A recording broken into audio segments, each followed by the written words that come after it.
Please don't forget to subscribe Mufti Muhammad Online for more Islamic بسم videos. اللہ الرحمن الرحیم۔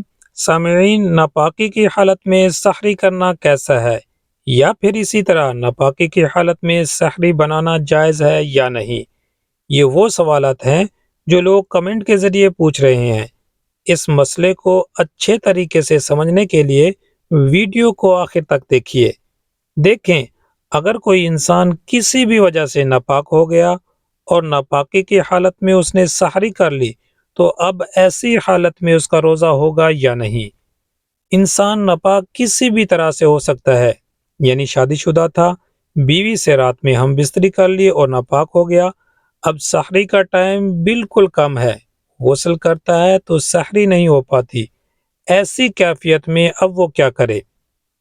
اسی طرح اگر کوئی شادی شدہ تو نہیں تھا لیکن رات میں سویا، گندے خواب آئے جس کی وجہ سے احتلام ہو گیا، نائٹ فال آ گیا، تو اب ایسی حالت میں وہ روزہ کیسے رکھے؟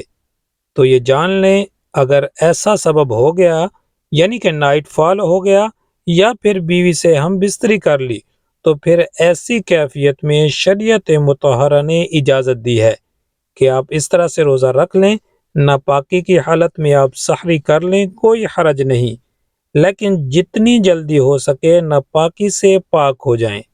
اگر کوئی شخص ناپاکی کی حالت میں روزہ رکھتا ہے، روزہ تو ہو جائے گا، اس سے اس کے روزے میں کوئی فرق نہیں پڑے گا، لیکن سارا دن ناپاک رہنا، سارا دن ناپاکی کی حالت میں گزارنا، اس سے روزے کی جو روحانیت ہے، روزے کی جو برکتیں ہیں، وہ برکتیں اور روحانیت نہیں ملے گی، ان سے محرومی ہوگی۔